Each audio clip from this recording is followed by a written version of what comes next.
Psaume 77. Au chef de chœur, d'après Jeduthun. Psaume d'Asaph. Ma voix s'élève vers Dieu, et je crie. Ma voix s'élève vers Dieu, et il m'écoutera. Quand je suis dans la détresse, je cherche le Seigneur. La nuit, mes mains se tendent vers lui, sans se lasser. Je refuse toute consolation. Je me souviens de Dieu et je gémis. Je médite, et mon esprit est abattu. Tu tiens mes paupières ouvertes? Je suis troublé, incapable de parler. Je pense aux jours lointains, aux années passées. Je me souviens de mes chants pendant la nuit, je médite dans mon cœur, et mon esprit s'interroge. Le Seigneur me rejettera-t-il pour toujours? Ne se montrera-t-il plus favorable? Sa bonté est-elle définitivement épuisée? Sa parole a-t-elle disparu pour l'éternité? Dieu a-t-il oublié de faire grâce? A-t-il, dans sa colère, retiré sa compassion? Je me dis, ce qui fait ma souffrance, c'est que la main droite du Très-Haut n'est plus la même. Je me rappelle la manière d'agir de l'Éternel. Oui, je veux me souvenir de tes miracles passés. Je réfléchis à toute ton activité, je veux méditer tes hauts faits. Ô Dieu, tes voies sont saintes. Quel Dieu est grand comme Dieu? Tu es le Dieu qui fait des miracles. Tu as fait connaître ta puissance parmi les peuples. Par ton bras tu as racheté ton peuple, les descendants de Jacob et de Joseph. L'eau t'a vu, ô Dieu, l'eau t'a vu. Elle a tremblé, les abîmes ont été ébranlés. Les nuages ont déversé des torrents d'eau, le tonnerre a retenti dans le ciel, et tes flèches ont volé de tous côtés. Ton tonnerre a éclaté dans le tourbillon, les éclairs ont illuminé le monde. La terre a été ébranlée, elle a tremblé. Tu as fait ton chemin dans la mer, ton sentier au fond de l'eau, et personne n'a reconnu tes traces. Tu as conduit ton peuple comme un troupeau par l'intermédiaire de Moïse et d'Aaron. Psaume 78. Cantique d'Asaph. Mon peuple, écoute mes instructions. Prête l'oreille aux paroles de ma bouche. J'ouvre la bouche pour parler en parabole, j'annonce la sagesse du passé. Ce que nous avons entendu, ce que nous savons, ce que nos pères nous ont raconté, nous ne le cacherons pas à leurs enfants. Nous redirons à la génération future les louanges de l'Éternel, sa puissance et les merveilles qu'il a accomplies. Il a établi un témoignage en Jacob, il a mis une loi en Israël, et il a ordonné à nos ancêtres de l'enseigner à leurs enfants pour que la génération future, celle des enfants à naître, la connaisse, et que, devenus grands, ils en parlent à leurs enfants. Ainsi, ils mettraient leur confiance en Dieu, ils n'oublieraient pas la manière d'agir de Dieu et respecteraient ses commandements. Ainsi, ils ne seraient pas comme leurs ancêtres, une génération désobéissante et rebelle, une génération dont le cœur était inconstant et dont l'esprit n'était pas fidèle à Dieu. Les hommes d'Éphraïm, armés de leur arc, ont tourné le dos le jour du combat. Ils n'ont pas gardé l'alliance de Dieu, ils ont refusé de se conformer à sa loi. Ils ont oublié ses actes, les merveilles qu'il leur avait fait voir. Devant leurs ancêtres, il avait fait des miracles en Égypte, dans les campagnes de Tsoan. Il avait fendu la mer pour les faire passer, il avait dressé l'eau comme une muraille. Il les avait guidés le jour par la nuée, et toute la nuit par un feu éclatant. Il avait fendu des rochers dans le désert, et il leur avait donné à boire en abondance. Du rocher il avait fait jaillir des sources et couler de l'eau, comme des fleuves. Mais ils ont continué à pécher contre lui, à se révolter contre le Très-Haut dans le désert. Ils ont provoqué Dieu dans leur cœur en demandant de la nourriture à leur goût. Ils ont parlé contre Dieu. Ils ont dit, Dieu pourrait-il dresser une table dans le désert? Voici, il a frappé le rocher et l'eau a coulé, des torrents se sont déversés. Pourra-t-il aussi donner du pain ou fournir de la viande à son peuple? L'Éternel a entendu cela, et il a été irrité. Un feu s'est allumé contre Jacob, et la colère a éclaté contre Israël parce qu'ils n'ont pas cru en Dieu, parce qu'ils n'ont pas eu confiance dans son secours. Il a donné ses ordres aux nuages d'en haut, et il a ouvert les portes du ciel. Il a fait pleuvoir sur eux de la manne comme nourriture, il leur a donné le pain du ciel.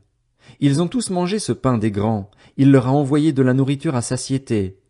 Il a fait souffler dans le ciel le vent d'est, et il a amené par sa puissance le vent du sud. Il a fait pleuvoir sur eux la viande comme de la poussière, et les oiseaux ailés comme le sable de la mer.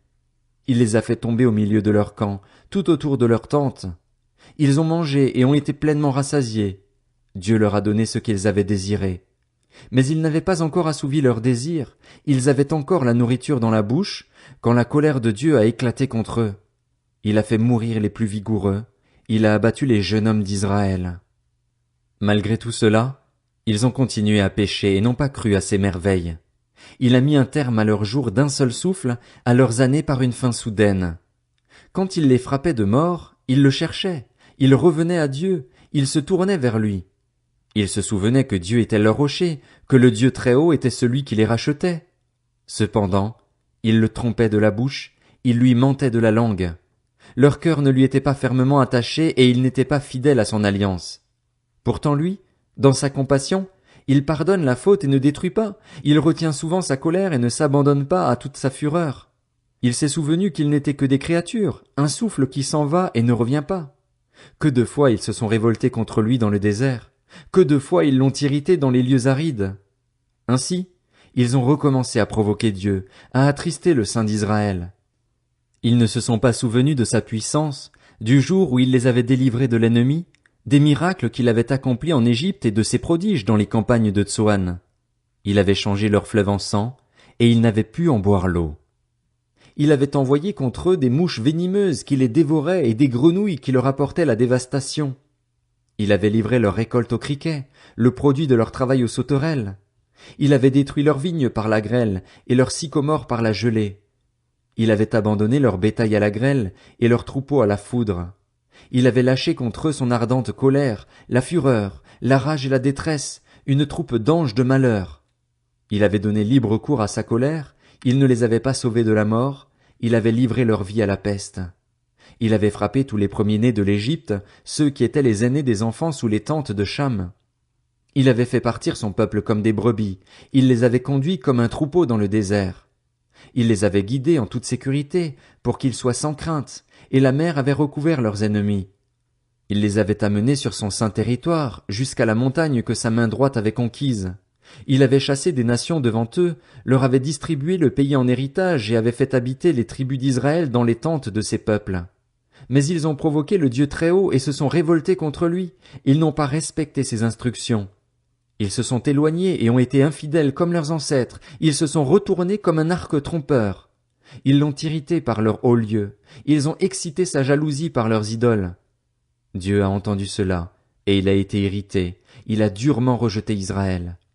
Il a abandonné la demeure de Silo, la tente où il habitait parmi les hommes. Il a livré sa puissance à l'exil, et sa parure entre les mains de l'ennemi. Il a livré son peuple à l'épée, il s'est irrité contre son héritage. Le feu a dévoré ses jeunes gens, et ses vierges n'ont plus été célébrées. Ses prêtres sont tombés par l'épée, et ses veuves n'ont pas pleuré leur mort. Le Seigneur s'est éveillé comme un homme qui a dormi, comme un héros ragaillardi par le vin. Il a frappé ses adversaires et les a fait reculer, il les a couverts d'une honte éternelle. Il a rejeté la tente de Joseph, il n'a pas choisi la tribu d'Éphraïm, mais il a choisi la tribu de Juda, le mont Sion qu'il aimait. Il y a construit son sanctuaire, solide comme les hauteurs, comme la terre qu'il a établie pour toujours. Il a choisi David, son serviteur, et l'a fait sortir des bergeries. Il l'a pris derrière les brebis qui allaitaient pour faire de lui le berger de Jacob, son peuple, d'Israël, son héritage.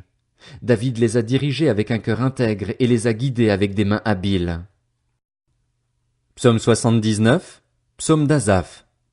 Ô Dieu, les nations ont envahi ton héritage, elles ont rendu impur ton saint temple, elles ont fait de Jérusalem un tas de ruines. Elles ont donné le cadavre de tes serviteurs en pâture aux oiseaux du ciel, le corps de tes fidèles aux bêtes de la terre. Elles ont versé leur sang comme de l'eau tout autour de Jérusalem, et personne n'était là pour les enterrer.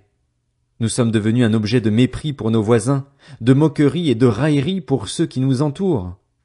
Jusqu'à quand, Éternel, t'irriteras-tu sans cesse, et ta colère s'embrasera-t-elle comme le feu?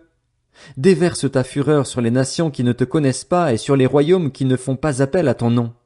En effet, on a dévoré Jacob et dévasté son domaine. Ne te souviens plus de nos fautes passées. Que tes compassions viennent sur nous sans tarder, car nous sommes bien malheureux. Secours-nous, Dieu de notre salut, pour la gloire de ton nom. Délivre-nous et pardonne nos péchés à cause de ton nom. Pourquoi les nations diraient-elles: où est leur Dieu? Qu'on sache parmi les nations, et puissions-nous le voir, que tu venges le sang de tes serviteurs, le sang versé. Que les gémissements des prisonniers parviennent jusqu'à toi. Par ton bras puissant, sauve ceux qui sont destinés à la mort. Rends 7 fois à nos voisins les insultes qu'ils t'ont faites, Seigneur. Et nous, ton peuple, le troupeau dont tu es le berger, nous te célébrerons éternellement. De génération en génération nous proclamerons tes louanges.